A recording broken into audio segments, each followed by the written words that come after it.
you two have done something that I don't know that any other presiding officers have done and have had the courage to do. You've said, we're going to get together, we're going to talk about something, Work Plan Florida, and say up front 5 priority areas of public policy that we're going to work on together through this session. And Mr.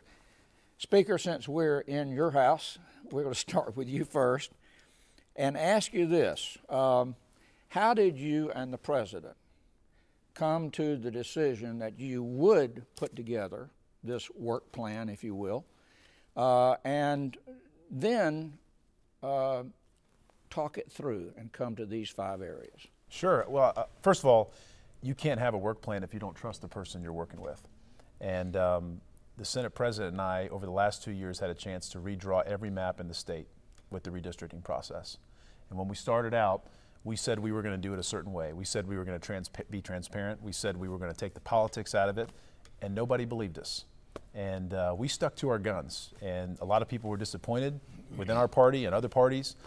Outside groups who said we wouldn't stick to our word ended up seeing that we did. And what I learned from that process, and this was not an easy process, I don't want to minimize it, but what I learned was that with the Senate President, if he tells me he's going to do something, he's going to do it. And I think he learned the same thing from me. And so based on that trust and our ability to kind of get in the ditches together and fight through something, we learned that we could stick together. And so when we looked around the state of Florida and we said, what are some of the problems that exist that are out there? We wanted to pick issues that if we didn't address them, they would never get addressed. We're going to balance a budget because we have to. We're going to deal with the Affordable Care Act because we have to. But there are some issues that are out there, things like ethics reform that the Senate President's been leading on, campaign finance reform, elections reform, higher education reform, pension reform. These are things that we believe that if we don't prioritize, both of us, not just one of us, but both of us, they'll never happen.